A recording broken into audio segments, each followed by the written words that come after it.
Good day everyone, we are the Group 4 and our discussion is all about the global citizenship. This video is for educational purpose only. Our group is allowing our instructor, Mr. Roldan Ardines, to use this as an educational material.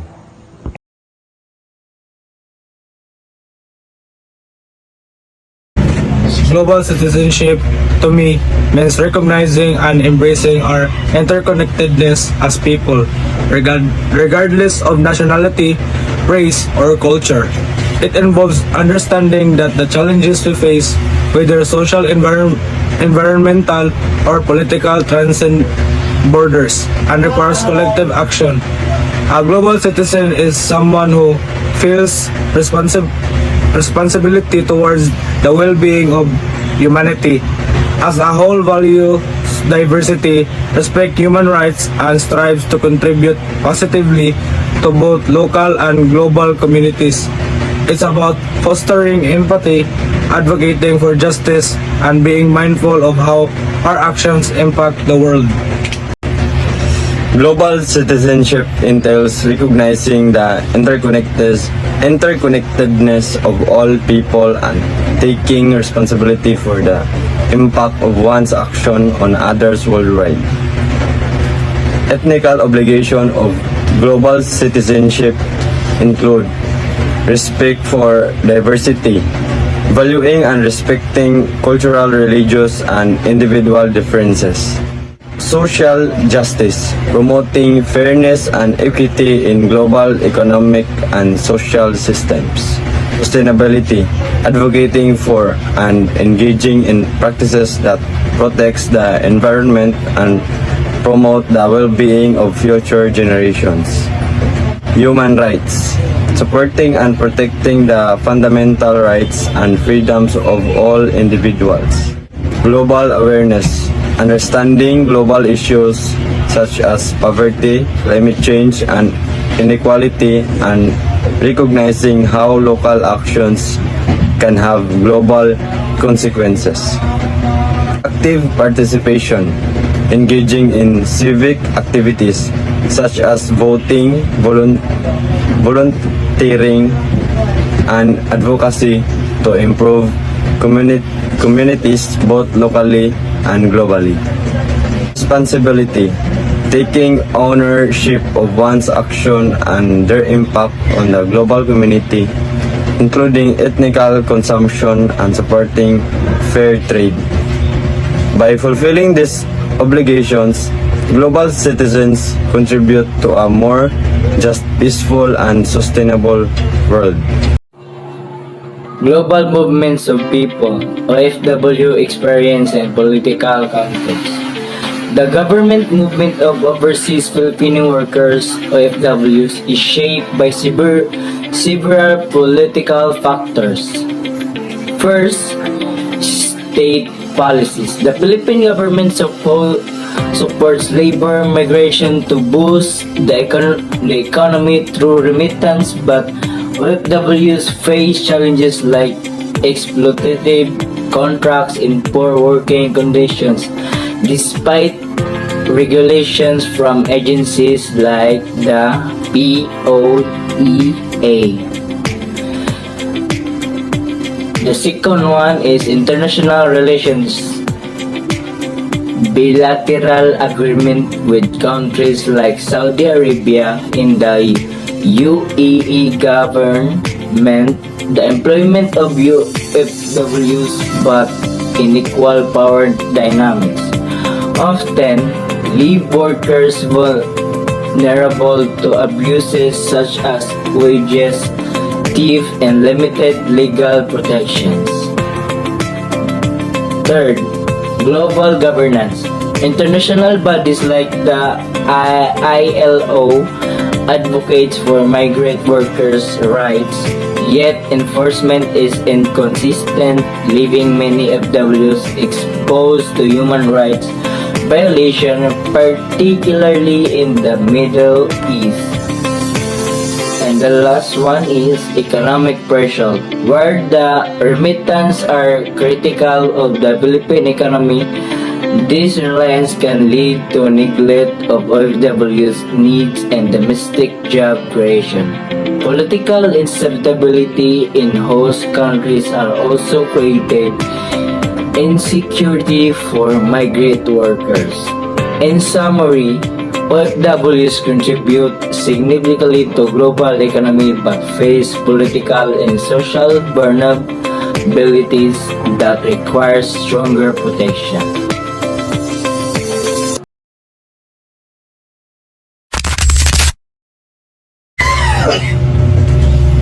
Economic factors and the experiences of OFWs. Remittances. Overseas Filipino workers OFWs send home a significant amount of money known as remittances. This financial support is crucial for many families in the Philippines, helping cover basic needs like food, education, and healthcare. In fact, remittances contribute to the country's economy, making it one of the top recipients globally. Second is job opportunities. Many OFWs leave the Philippines due to a lack of job opportunities and how low wages. They seek better paying jobs abroad in sectors like healthcare, construction, and domestic work. While they may earn more overseas, they often face long hours and challenging working conditions. Third is economic dependency. The reliance on remittances can create a cycle of economic dependency. Families often rely on the income from OFWs rather than seeking stable local employment. This can hinder long-term economic growth in their communities. So, number 4, financial challenges.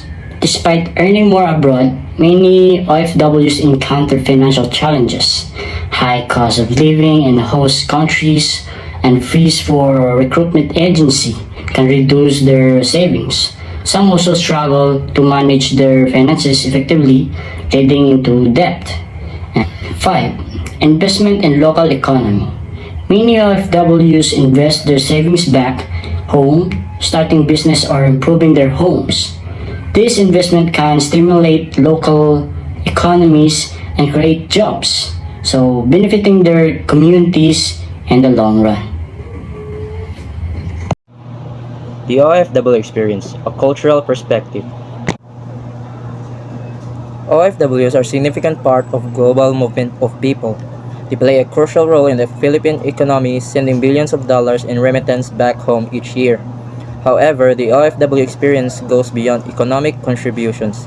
It involves navigating cultural differences, adapting to new environments, and facing personal challenges.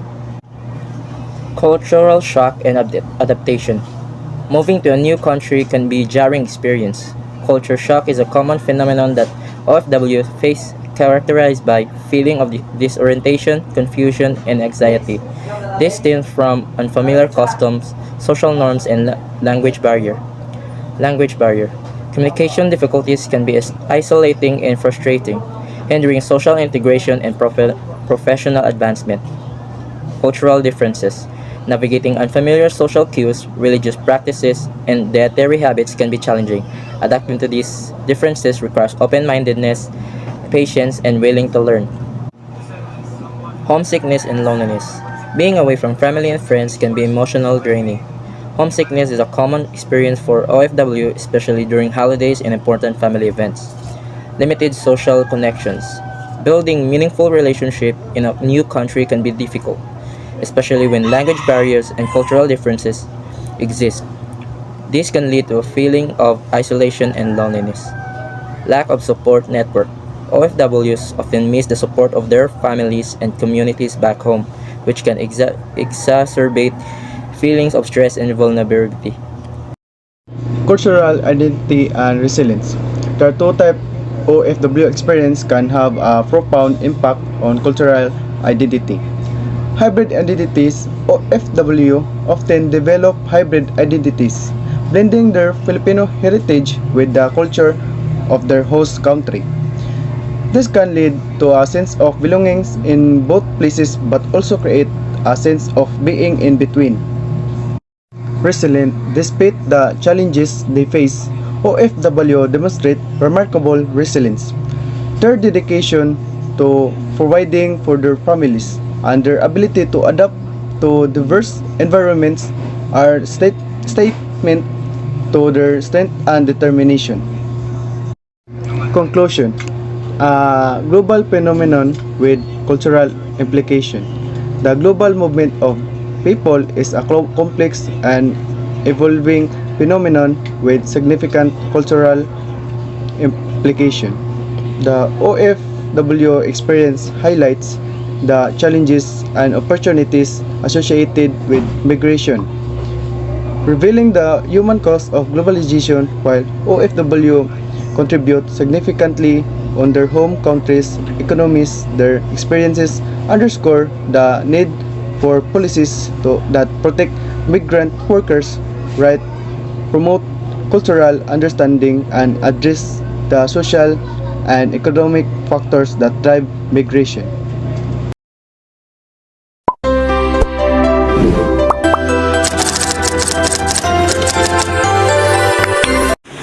So now let's talk about the first-hand knowledge of OFWs and their social factors. So the experiences of overseas Filipino or OFWs are deeply intertwined with social factors that shape their lives both in their home country and abroad. So to gain deeper understanding of the social factors impacting OFWs, we need to delve into personal narratives and stories. These accounts can provide invaluable insights into challenging and triumphs of navigating a new culture, maintaining family ties across borders, and coping with the emotional toll of being away from loved ones. So, we have here some key social factors that OFWs often face. First, we have cultural adaptation and identity. We have language barrier. Learning a new language can be a significant hurdle, impacting communication, social integration, and access to services. Next is cultural differences. Adjusting to new customs, traditions, and social norms can be challenging, leading to feelings of confusion, isolation, and homesickness. Next is identity formation. So, being an OFW often involves navigating multiple identities as a Filipino citizen of their host country and a member of transnational community. This can lead to, especially if they experience discrimination or prejudice. So number two, we have family ties and transnationalism.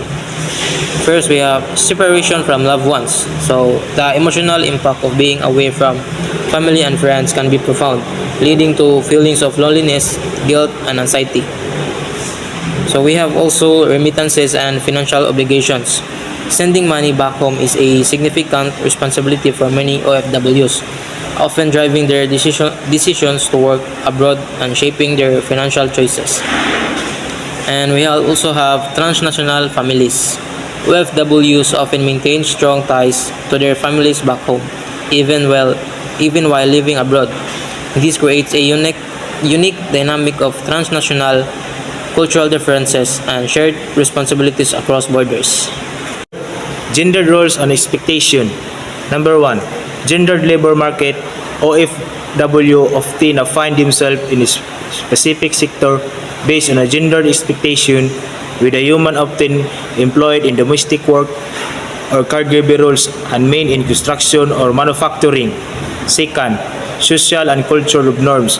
Gender roles and expectation can vary significantly between the Philippines and host country, potentially leading to conflict or a pressure to convert. Third, empowerment of agency. While some of W find opportunities for personal and professional growth, others may face limitation due to the gender norms and expectation impact their agency and discussion making. Number 4, discrimination and prejudice. Number 1, nationality and ethnicity. OFW may face discrimination based on their nationality or ethnicity, leading to social exclusion, wage and disparities, and limited access to service. Number 2, socioeconomic status. OFW may be preserved as a belonging to a lower socioeconomic class, leading to the prejudice and stereotypes that can impact their experience and opportunities. Last, vulnerability to explosion. OFW can be vulnerable to exploitation, particularly in sector with a low wage or working condition and immediate legal protection.